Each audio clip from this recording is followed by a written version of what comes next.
It's time for Supply Chain Now Radio, broadcasting live from the supply chain capital of the country, Atlanta, Georgia.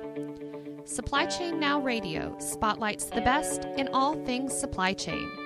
The people, the technologies, the best practices, and the critical issues of the day. And now, here are your hosts. Good afternoon. Scott Luton here with you live on Supply Chain Now. Welcome back to the show.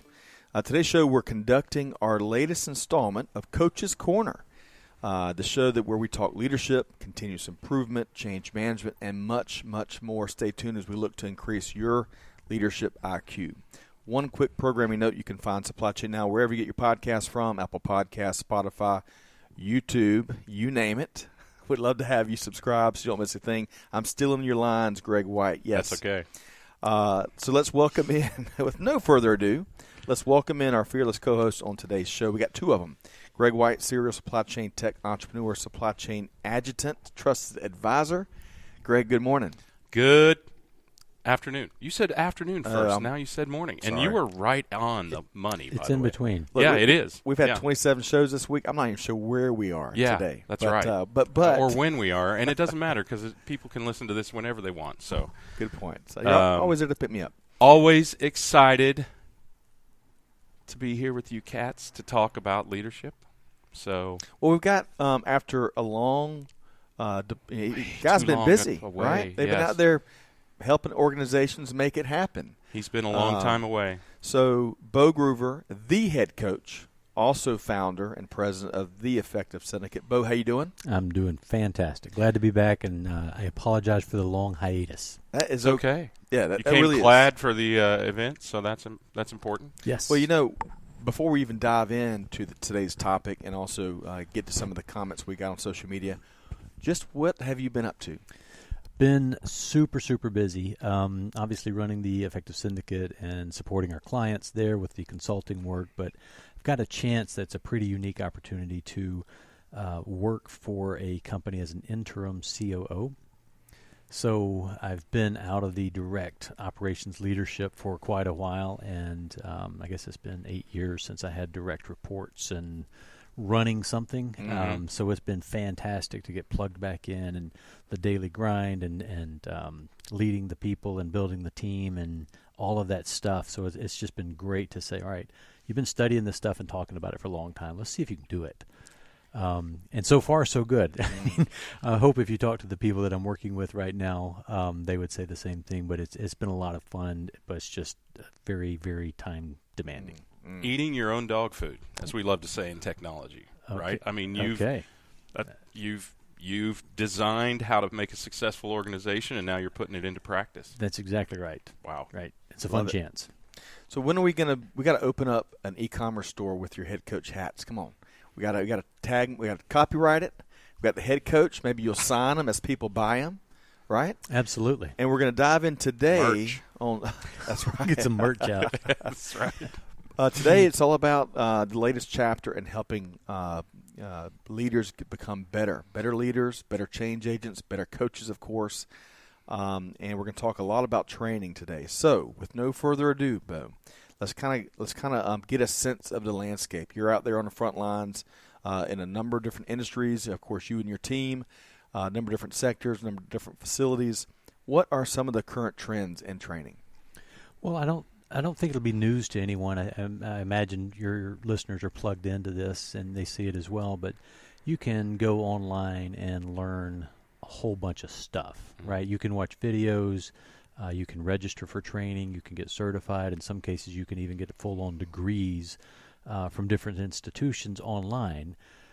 So I think the trend is continuing to how do we use technology to enhance the training part. Mm-hmm. But if I'm being honest, I think there's some prices that you pay with that transition. I think it's interesting that you chose the word enhance, right? Not supplant, right? I mean, it enhances training. It enables self-paced training. So one of the companies I'm working with uses what's called an LMS, labor management system, and it facilitates training right in the application. So if you're doing the job Right. and you can't figure out this particular task, or even if you have, in some cases, if you have a practical question, my vendor just asked me to do X, what should I do? You can refer to that while you're in the application. And I think that's really valuable. But it's no replacement for Right. Interactive training. I think we're going to talk about that. YouTube, of course, you can't talk about training without talking about YouTube. Everybody has learned how to do. I feel like everybody has learned how to do something from YouTube. It seems Right. like it, and I use it. I mean, Yeah. it's so handy. I'm working on my car, or my dishwasher quits running. Somebody's made a video for me on my problem with my car, my situation. So that part is fantastic. But that's not really training, right? That's kind of assistance. troubleshooting. Yeah, it is, because how many times? I mean, how many times have you done a task, used YouTube as your assistant to help guide you through it, and retained that? And that's what training. That's the difference in what training is, right? That's right. So I think you're right to draw the line there. LinkedIn has their LinkedIn Learning series, and you can. Very popular. Daniel Yep. Stanton's on there quite a bit. Yep, and you can learn a lot there, or at least access Get exposed. a lot. Right? It's there. an exposure question is usually what I call the online part. And I've done my own training online, right? I've signed up and taken courses online. Yep. So I mean, it's a great resource and a great tool. It's just I think companies that are trying to say, how do we get our people training, and it's exclusively online, they're probably not getting the full benefits that they could. Yeah, yeah. It's just a segment of how you conduct training, right? It's augmentive. So let's kind of keep talking about this in a little different of a way. We were talking pre-show, Beau, about connected versus disconnected. Yeah. What do you mean by that? Explain that to our audience. Yeah, so it's occurring to me that we're in such a connected world, right? So every point of my life, unless I purposefully set down my phone, I'm plugged into something, right? My TV, my laptop, my phone, my tablet, my car now is plugged in, and so we're wildly connected. But if we kind of look at it holistically, we're more disconnected than ever. You go watch a group of people at a restaurant, even families. The two kids are on their phone, the two parents are on their phones. Nobody's talking. The only interruption is when the waiter comes over and asks, can I get you something else to drink or whatever. And so the same thing I think is true in this training component. We're even eating the flies in our soup these days. Yeah, not even slowing down. Just keep going. But the same thing is true. If I'm going to a training, there's a benefit of having somebody sitting beside me or an instructor in front of me talking to me if I'm not getting something, right? I can watch the video. If I don't get it the first time, just because I watched the video 4 more times, I'm still not going to get it. Right. And that aspect of the training might be left out of that video, right? Right. Or it's just not, how the trainer is explaining it, my brain is not able to process it, and now I'm kind of stuck. Well, if that's an important component to whatever it is that I'm being trained on, now I'm kind of set up for failure. Mm-hmm. And so I go back to my company with this new training, and I'm supposed to do something. I may not do it very well, or I may do it completely wrong. Was the training bad? Is it my fault? Is it, there's just a whole lot of opportunity. So while we're wildly connected, and there's YouTube and LinkedIn and 40 million other platforms where I can go get some kind of training, it's really disconnecting me from what it is that I'm trying to learn. It's just an exposure and awareness that most people are getting from it. So, I think with groups of people, I think one of the other elements is how you can feed off everyone's energy, each other's energy. That, I think, when we get away from that group training, I think we lose that, and also the diversity of thought. It helps us look at different problems, different ways, whether as we're trying to arrive at the root cause, to as we have identified root cause and get into solutioning. You got 20 different people that have 20 different ways of looking at how to fix it, right? Absolutely. And it's interesting that you say that, because I've been in classes, and maybe you guys have too. I'm thinking I'm tracking along and I'm getting it, and I feel like I'm good. And somebody asks a question, and you're like, holy crap, that is a fantastic question. How did I not think of that? Never registered on my mind, but I'm glad you asked it, Greg. Thanks. Yeah. Well, and sociology studies have long studied the effect. Since 2006, really, since smartphones came out, has long studied the impact of technologically connected versus interpersonally connected, and they find that we are I think it's starting to swing back the other I think direction. we're aware. Yeah. Yep. But they've found that the more technologically connected you are, the less interpersonally connected that you are, and there is so much power. But it's easy to forget. I mean, I really thrive off of interacting with people and getting ideas from interacting with groups of people. But you get in your little hovel, right, and your head's down doing your thing on your computer. You have to consciously remind yourself to get out there, right? And I think it's easy for people to get isolated that way, and in a training environment as well. Right? So I was saying, let's apply it to this environment. You know, we're 286 episodes in. Overwhelmingly, a lot of those are episodes that were in the same room together. Right. You know, which is really rare in the podcasting. Yeah. I mean, if you think about podcasts, it's really rare for everyone to be in the same room. Right. We love our remote guests. Absolutely, but Yep. it's more challenging to develop that rapport, to feed off each other's energy when it's two folks on a screen, you know, connected, or wherever. even not on a screen. I mean, some of these podcasts do it without any kind of visual window. That's right. So, Which we've done. And that makes it really tough because you don't know when somebody's opening their mouth to get ready to talk.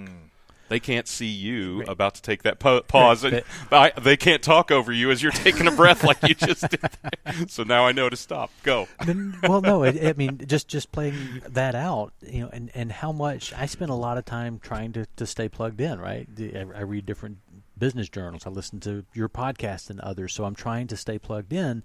But there's so many things that you've listened to, Greg, or you've listened to, Scott, that I haven't. Right. And so when we sit here and talk, even for 10 minutes beforehand, I learn stuff. I find out about a new thing I need to read or a new quote that I just heard, or those things you just don't get when you're looking at your screen and there's no other human interacting with you. It's because there's a very physical boundary there. Not just that, but, you know, I mean, people have even I have 2 millennials and a Gen Z daughter, right? So I have experienced this every day for 28 years. Right. So I have one daughter who will not read on a device because she feels that it hinders, it creates too much boundary for her. And that's kind of the opposite of, I think, the way people think about technology. But she's very technologically dialed in, Instagram and who knows whatever else. But she reads physical books. Only ever reads physical books. Wow, isn't that interesting? That's awesome. Good for her, though. Yeah, good for her eyes too. And she, that's right. And she recognizes that. So, you know, it's those kind of things that give me hope that the pendulum is starting to swing back towards more interpersonal interaction, and that is so critical for ideation, change and as you said, diversification of thought, and embedding or imprinting knowledge. Right. Is so easy to do. Right. When you're in the same physical space. All right. So let me kind of be devil's advocate for just a second about this connected versus disconnected. All of us are singing the praises of in-person group training. I'm a big fan. However, how do you mitigate? Usually when you get groups together, let's say you got 25 people together, a lot of times you'll have 2 or 3 folks that can dominate, and those are the folks that could derail. Not necessarily derail, but they can bully the rest of the group to think how they think and do what they are suggesting to do. We don't want to discourage that leadership and that thought leadership, but how do you manage that when you're leading group training efforts? Well, if it's training, I would probably call them out in some kind of way. If it's facilitating a meeting, then it's probably more direct. Right. Hey, Greg, I appreciate all the input, but let's hear from somebody else for a while. I'm glad you're here. Yep. I've gone so far as asking people to speak last. I would pose a question and say, Scott, I want to ask you to go last when everybody else is done.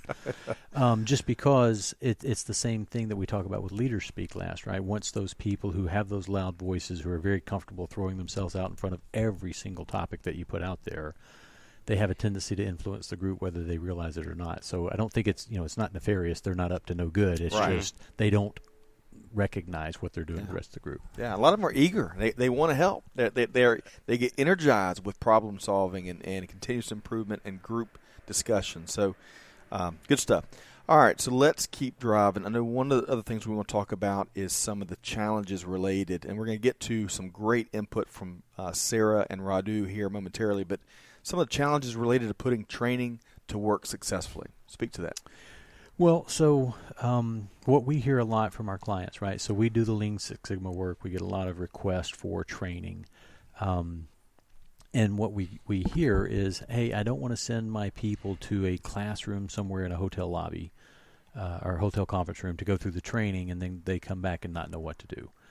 And so the challenge that we're breaking through is you have to give people a platform. You have to give them a playground to work on the craft. So if you're going to teach somebody how to make a cake, doing it in the kitchen with cake ingredients, eggs and flour and sugar and milk, is much better than saying, hey, watch this YouTube video on how to make a cake. Mm-hmm. So what we've done is we're combining that training with putting the actual work with it. So we'll train for a topic, and then we'll go to the shop floor and we'll do the topic. So if we train a team on 5S as an example, we'll then go to their building, right, their workspace, and implement 5S, workplace organization.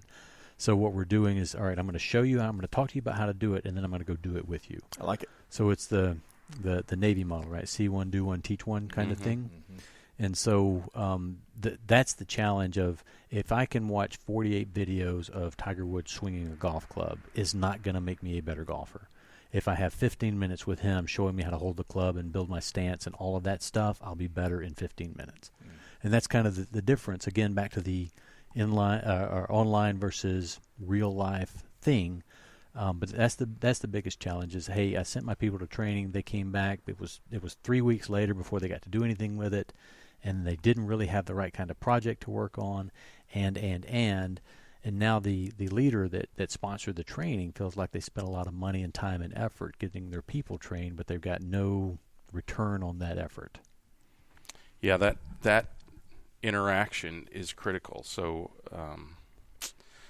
a long time ago, in a galaxy more upon a time, Greg. More than a decade ago, I worked for a technology company, and my job was to go out and train people on how to utilize the technology. And what we had discovered was that exactly that model was, we show you how to do it, we call one of you up to do it, and then and because that also forces the trainer to not presume certain steps, because one of the aspects that impacts training is the trainer knows the process so well, right, they might forget tiny little steps that are really important to the person learning.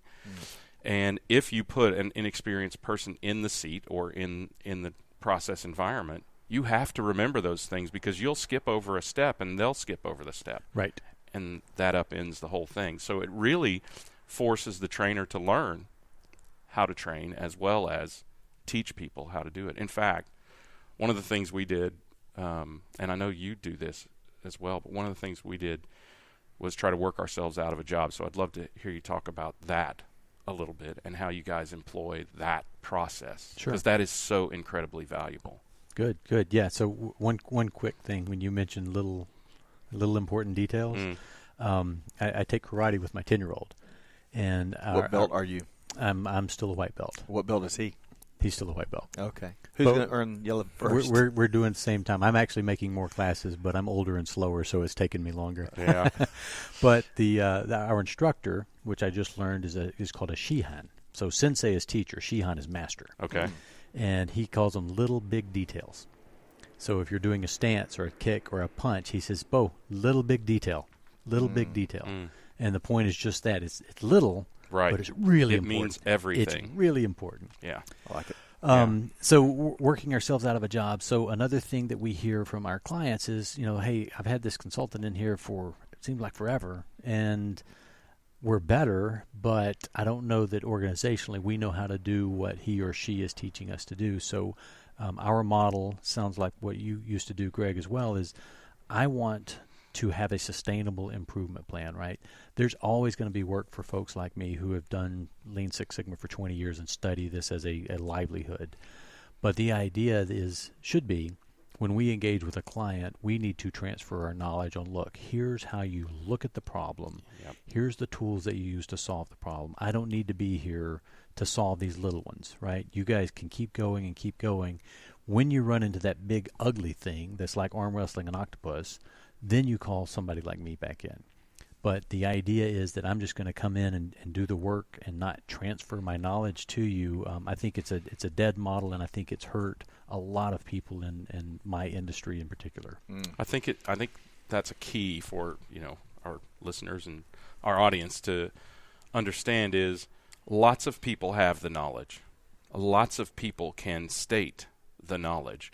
Not a lot of people can transfer the knowledge and embed it and ingrain it in your organization. And that is a critical question for companies who are seeking training to ask when they're seeking out a trainer is, how do you assure that we retain and employ that knowledge? That's a perfect segue into the fourth item we're going to talk about, which is most folks, most of the market think training is good, whether they allocate budget for it's a whole different story. But to Greg's point, why is good training so hard to find? Yep. So I think it's just that. I think that there's typically there's the missing implementation piece, which is I'm going to go to a training class somewhere and I don't really have an opportunity to practice. So the executives who are required to sign off on, hey, I'm going to spend $10,000, $50,000, $100,000 on this training program, I don't know what I'm going to get out of it. And so what we're doing with this model of training and implementing as we go is like, look, we're implementing it in your building on your problems with your people. So I don't know how much more direct. So the way we think about it, either you're buying consulting and getting free training, or you're buying training and getting free consulting. But at the end of the day, we're solving problems in your business with your people using our methodology. And so far that has got great resonance with people. And then the second part is a measurable return on investment. So, particular with Lean Six Sigma, we're kind of geeky about tracking savings and improvements and those sorts of things. The return on investment is, all right, you're training your people, we're implementing for you, here's what we've saved. So your training cost X dollars, it has produced Y in savings. So Mr. Executive, your money was well spent. Thank you very much. Your people are now more capable than they were. Call us when you run into that next big thing y'all can't figure out. Accountability. I think that's a critical element.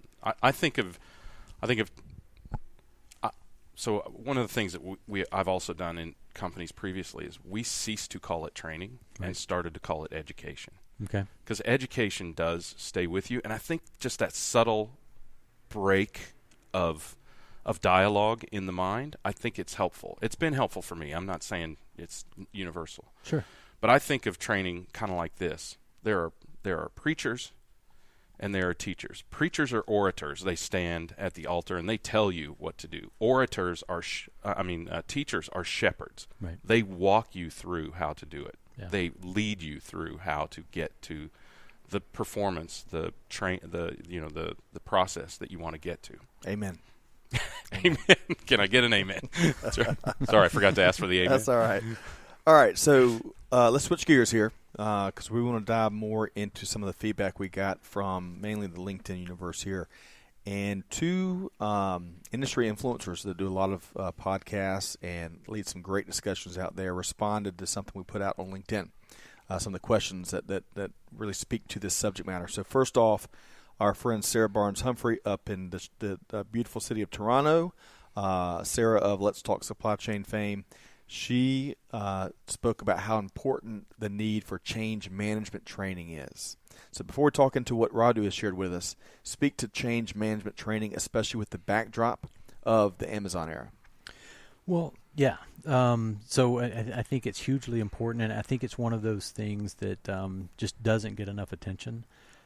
We call it sponsor or champion training in Lean Six Sigma, but anytime I think an organization is either intentionally or unintentionally going into change, right? We're going to change our product, we're going to change our geography, we're going to go into a new market, we're going to go into a new industry, we're going to new technology, whatever those things are.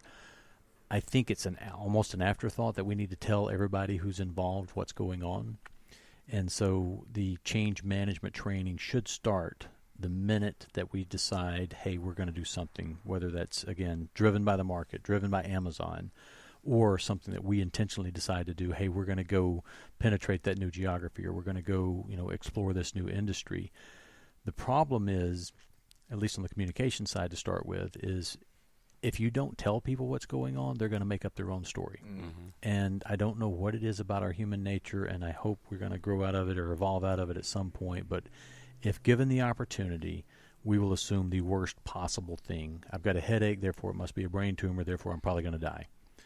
Right? And it's that fantasy of terror that we kind of go through. No matter what it is, we're going to assume the worst.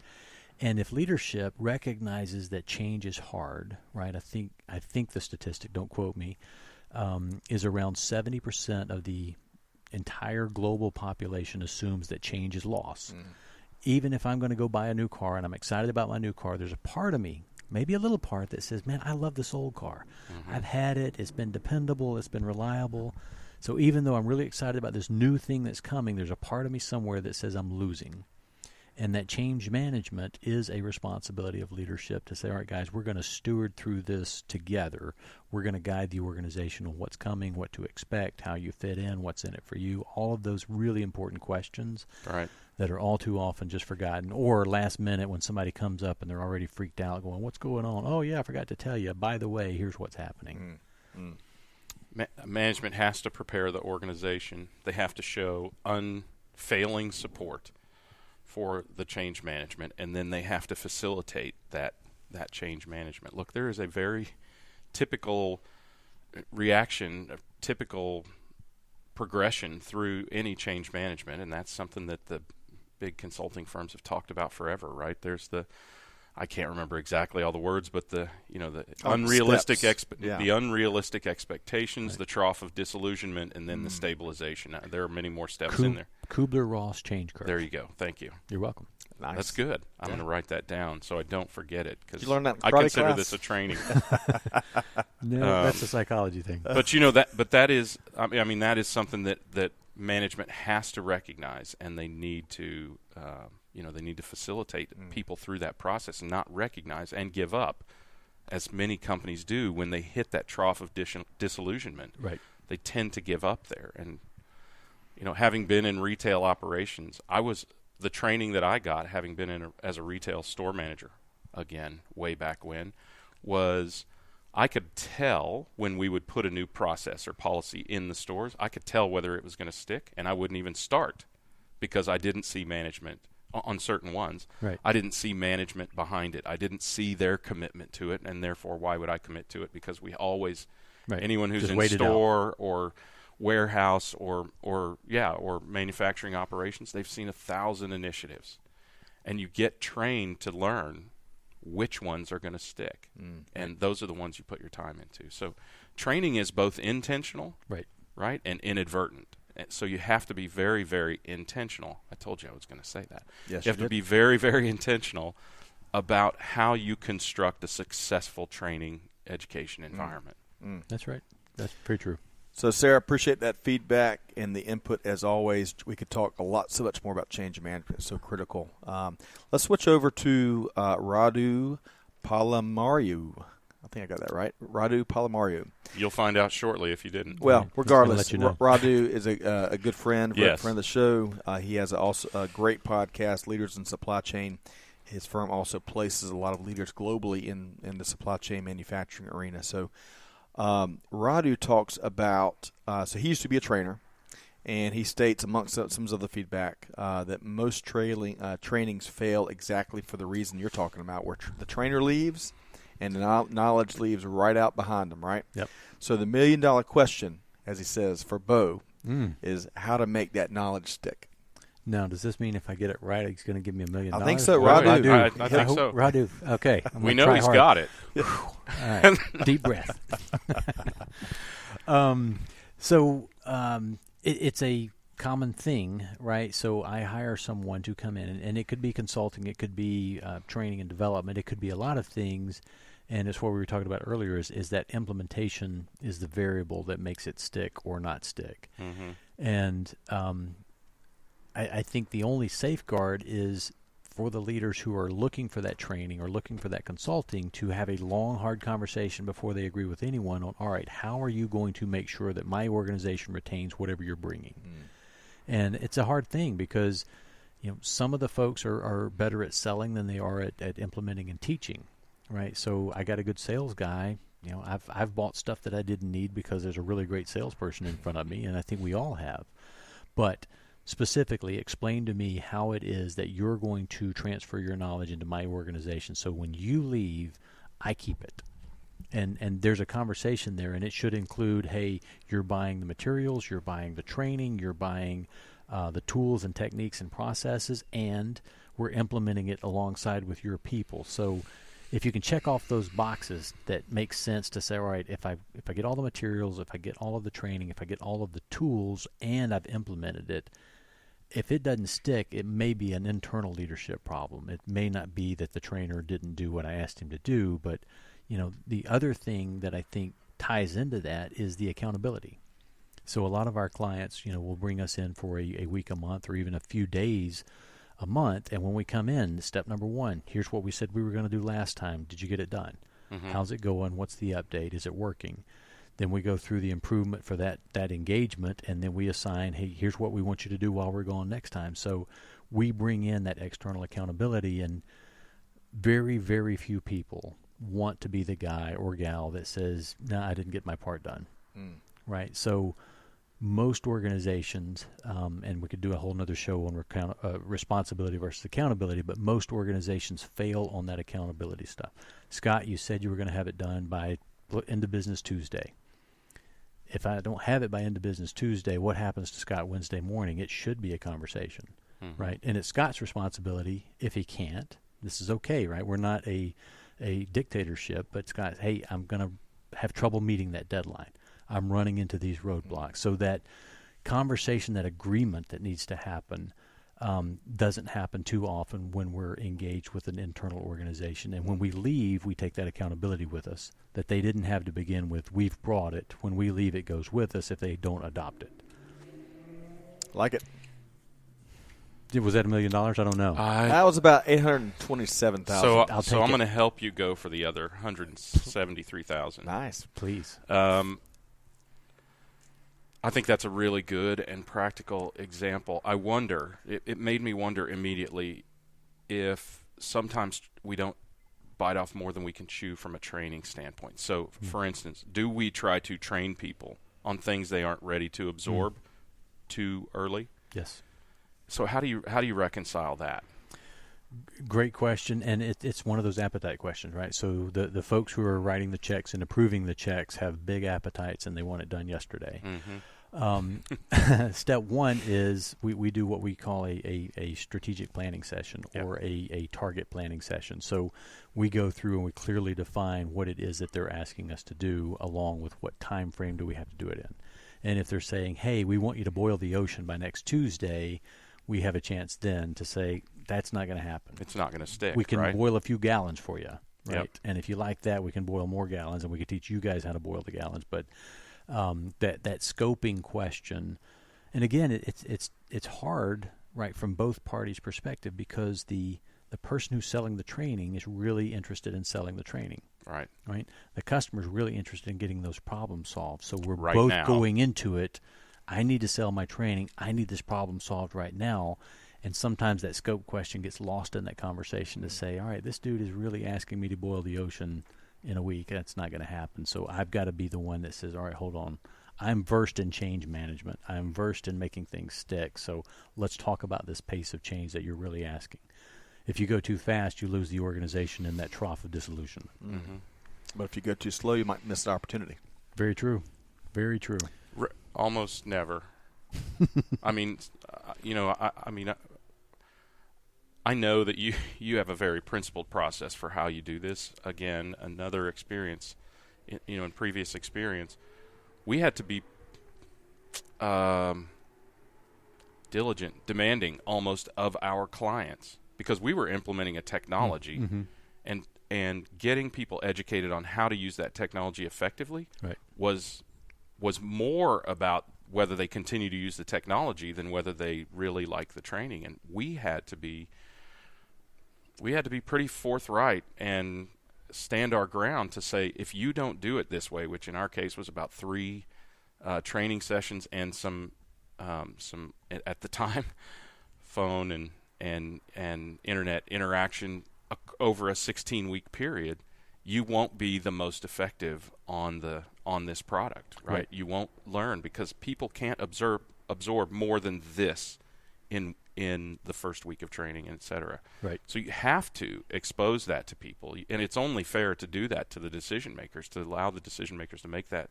If they make the call, then you still don't get to say, I told you so. I can guarantee you that. But if they make the call, then, well, I don't care. We're not going to wait the 3 weeks between this training and that training. I want you to do this, then I want you to do that, and then maybe 3 weeks later do the third training, or however they respond to that. Sure. You can at least feel like you've done your part, and it gives you some place to go with management. You have to be very diplomatic.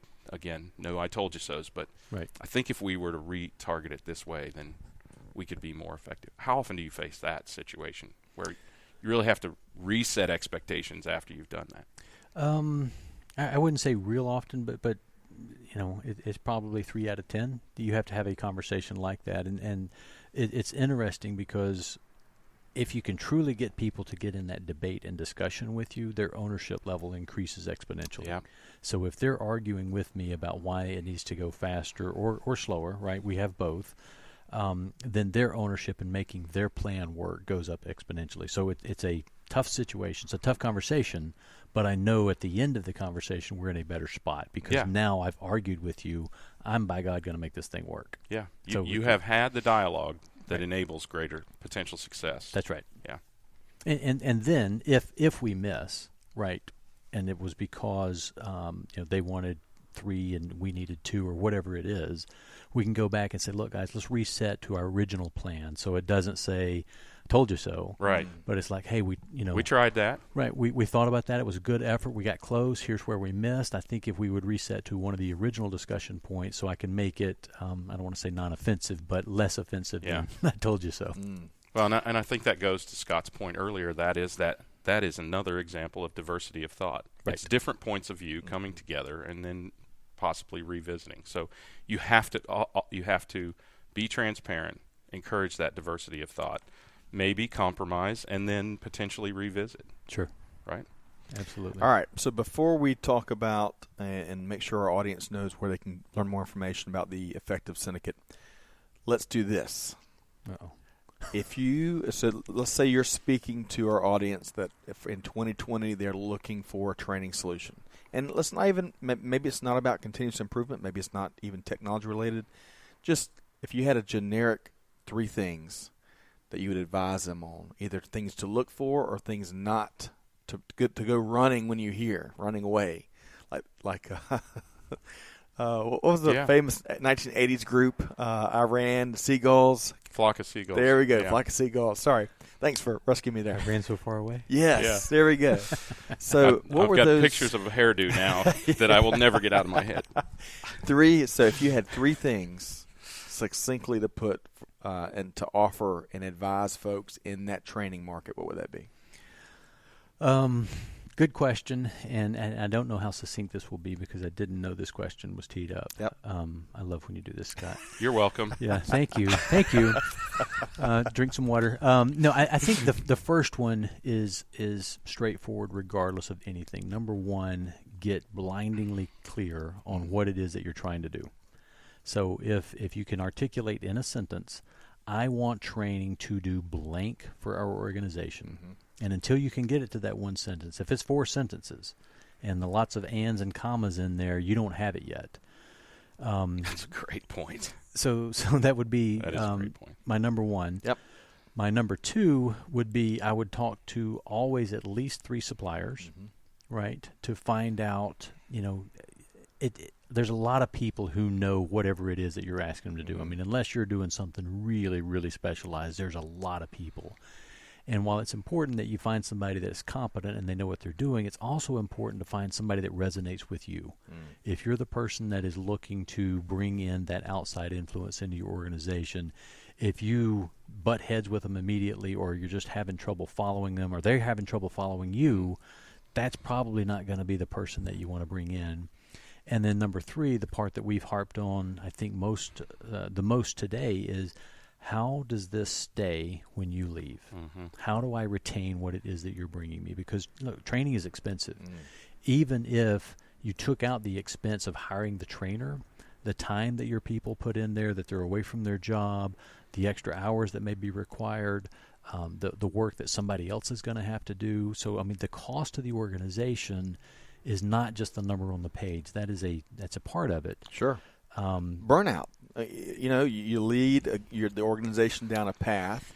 If that path is not the successful one, gosh, what's the cost to the organization? Because you're losing an engagement, right? Right. And I'm tired and I'm frustrated, and I don't know. Next time you tell me I want to do something, I'm not so sure how committed I am, because I gave that last one everything I had, and that it last sucked. flavor. Yeah, it sucked. I'm tired. So those are good. Those are three good things. I think in many ways universal truths to things to look for in successful, capable training resources.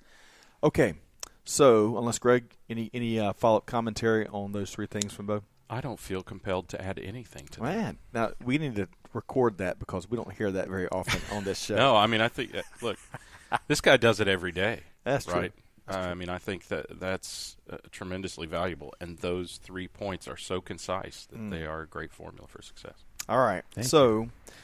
Good stuff today. We should say big thanks to Sarah and Radu for their contributions. Yes. We appreciate that feedback. Yeah. Okay, so how can folks learn more about the Effective Syndicate? I know we've got a survey to talk about, but first let's give them the... Yeah, so obviously theeffectivesyndicate.com. We're all over LinkedIn as well. And a lot of what we've been talking about is a new product offering that we're launching now called Traction, which is literally training plus action. So how do you tie in the implementation with the education? Smart. Right? And so again, either you're paying for training and getting free implementation, or you're paying for the implementation and getting free training. So we're just unveiling that. We're really excited about it. If anybody wanted to learn more, certainly we're excited to talk about it. So you've systematized this that you described. We have. Yep. Wow. Yep. That's powerful but stuff. I hadn't thought of it in that framing up of a question, though. So again, as we're collaborating, right? So yeah. I am smarter and more equipped to go talk to as we all are, thanks to Scott Luton. That's right. Right? I mean, seriously, it is. It's true. Yeah. Oh, man. All right, so all over social media, theeffectivesyndicate.com. And now let's talk about this survey where we're gathering data on the world of continuous improvement and more, right? Tell us more. Yes. So anybody that listens, please look it up on LinkedIn if we're not already connected and you didn't see it. We're releasing a survey the week of February the 24th, and it is really around culture. So our question that we started wondering about is, the economy's red hot.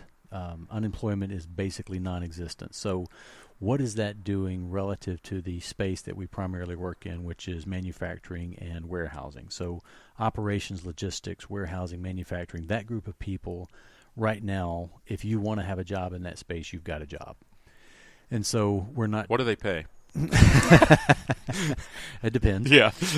The survey will take about 10 minutes. I think it is 24 questions, and it's like all of the surveys, on a scale of I'd like it to I hate it. How are you feeling about things? And we're trying to get a minimum of 1,000 survey responses. So again, it's going to hit LinkedIn. We'll also put it on our website, but doesn't matter where you are, what industry you're in. We're trying to get a current pulse of how people are feeling right now in the American workforce. Okay. And is that going to run for a couple of months until because 1,000 is as far as surveys go, that's a big number. That'd be a nice pool of data. Well, what's nice is we've reached out to our independent mailing list, and we've got over 250 now. Oh, great! Wow! So we're a quarter of the way there, and we're thinking once we push it out and make it public and just say, hey, look, give us 10 minutes. And once we get it, then there's a lot of things for us to talk about here and online via LinkedIn and other mediums to say, all right, here's what we learned from the survey, here's what people are feeling, and here's some ways that you can work on it. So the idea is always to help organizations be more effective. Is there a particular thing you're trying to learn from the survey? I mean, you kind of talked about the macro things you're trying to learn, but is there something in particular you'd like to, even if it's just you personally, that you'd love to find out about? Well, so I'm pretty fascinated by culture, and the components that we're looking at are really around clarity, energy, collaboration, and execution. And so what we're trying to find is a general feel, right? So people that rated, I like working here pretty high, also scored high in these two categories, or scored low in this case, whatever those things are. So we can bring that back to leaders who are going, man, my morale seems to be suffering. People are working hard. They've got a lot of hats that they're wearing. Technology's bombarding them. They're working long hours. How do we help people be more engaged and bought in so they're more effective and productive at work, which translates to them being more productive and effective at home as parents and husbands and wives and daughters and all that other stuff. Right. Got it. The good stuff. Yeah. Excellent. Okay. All right, so we'll include that link to that survey in the show notes. We can make sure we use our network to gather as much data and insights as possible. You won't be mad if you get more than 1,000. No, I'll be intrigued with the results. Yeah. All right, good stuff. All right, so theeffectivesyndicate.com, really, it's been too long. Great to have you back in studio. You know, we get a lot of feedback on this series in particular. It tends to be one of our more spontaneous series. And of course, just like we went through today, we try to figure out what people are talking about, right? Right. What their challenges are, what their best practices are, what their questions are. So stay tuned for more episodes of Coach's Corner with the head coach. Are you offensively or defensively geared? You know that? Oh, geared. Yeah, like offensive coordinator. I'm offense. Yeah, definitely. I'm going to score. All right. Yeah. Okay. Well, this caps this week's programming, and this is, I couldn't imagine, this is a great dessert course. Thank you, Beau. Yeah. This is good stuff. Yeah. This is good stuff. It makes, we don't usually produce on this day. Right. And it makes it really something to look forward to. I'm glad y'all were able to accommodate and let me get back in, and we'll plan the next one when we finish this episode, right? That's absolutely. Yep. All right, so to our audience, we've been talking with Beau Groover, a.k.a. the head coach, also founder and president of The Effective Syndicate. You can learn more via our show notes or at theeffectivesyndicate.com. Thanks so much, Beau. To our audience, be sure to check out upcoming events and webinars at those tabs at supplychainnow.radio.com. Wide variety of in-person and virtual events coming up with partners around the world, including EFT Reuters events, Automotive Industry Action Group, the Georgia Logistics Summit, the Effective Syndicate, Resilience 360, Modex, you name it. No shortage of vehicles. And, but Beau, one thing we haven't maybe brought you in on yet is the stand-up and sound off. Yes. What? Live interactive global forum. Okay. Where instead of listening to us, our audience will be the star of the show. They're going to be the ones that their opinion and insights and perspective will be leading the conversation. Yeah. We're flipping the scripts. Ask the question, make the and statement, just let it go. Make the assertion. Yeah. Nice. Ask the question of another participant. I mean, we're going to have people like Radu and Sarah and I think probably Daniel. Sandra, Daniel, maybe Sherry. You name it, folks around the world. Yeah. That's awesome. And if you remember, from all the webinars you've done, that Q&A session at the end is usually some of the most valuable and educational. It's that question. The interactive training. It's that question, that person asking that question where you go, oh, my gosh, I'm glad they asked that. Yeah, absolutely. Yep. So we've got to nail down the topics and roll that out to the folks who have already registered and, of course, to the rest of the market. Regardless, if you can't find something you're looking for on our site or in our podcast and library podcast, send a note to our Chief Marketing Officer, Amanda, at supplychainnowradio.com, or hit us on Twitter, where Greg is highly active. I'm semi-active, at Gregory S. White, or at Scott W. Luton, and we'll make sure we try to serve as a resource for you. If you include a Chiefs reference in your tweet, I am much more likely to respond. That's true. Super Bowl champs. Okay, big thanks to our guests here today. Beyond Greg White, we had Beau Groover with the Effective Syndicate. To our audience, be sure to check out all the other resources, including upcoming events, replays of our interviews, you name it, at supplychainnowradio.com. Find us and subscribe wherever you get your podcasts from. On behalf of the entire team, including Greg White, this is Scott Luton wishing you a wonderful week ahead, and we will see you next time on Supply Chain Now Radio. Thanks, everybody.